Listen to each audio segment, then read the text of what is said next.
Hello friends, welcome to மக்கள் சேவை channel. இன்றைக்கி நம்ம ஒரு முக்கியமான இன்ஃபர்மேஷன் பற்றி தான் பார்க்க போகிறோம். அதாவது ரேஷன் கடைகளில் இந்த பொருட்களை வழங்க சொல்லி மத்திய அரசு உத்தரவு பிறப்பிச்சிருக்காங்க. இப்போது இதை பற்றின மொத்த இன்ஃபர்மேஷன் தான் இந்த வீடியோ வந்து பார்க்க போகிறோம். இந்த வீடியோ ஸ்கிப் பண்ணாமல் ஃபுல்லாக பாருங்கள். அது மட்டும் அல்ல, இந்த வீடியோ நிறைய பேருக்கு ஷேர் பண்ணுங்க. ஓகே, அதாவது இன்றைக்கி ministry of petroleum and natural gas வந்து பார்த்தா கசட்டில் வந்து இந்த ஒரு அறிவிப்பு வந்து கொடுத்துருக்காங்க.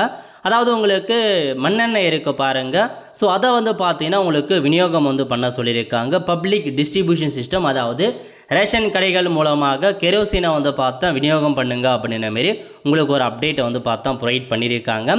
எரிவாயு தட்டுப்பாடுகளை தடுக்க ரேஷன் கடைகளில் வரும் 60 நாட்களுக்கு மண்ணெண்ணெயை வந்து விநியோகம் செய்ய மத்திய அரசு உத்தரவு பிறப்பிச்சிட்டாங்க. அதனால் அடுத்த 60 நாட்களுக்கு ரேஷன் கடைகளில் உங்களுக்கு கெரோசின் வந்து விற்பனை பண்ணுவாங்க, மண்ணெண்ணெயை வந்து விற்பனை செய்யப்படும் அப்படின்னு ஒரு அப்டேட்டாக கொடுத்துருக்காங்க. அதனால் ரேஷன் கடைகளில் ரெடியாக இருந்துக்கோங்க, மண்ணெண்ணெயை வந்து விற்பனை செய்ய போகிறாங்க.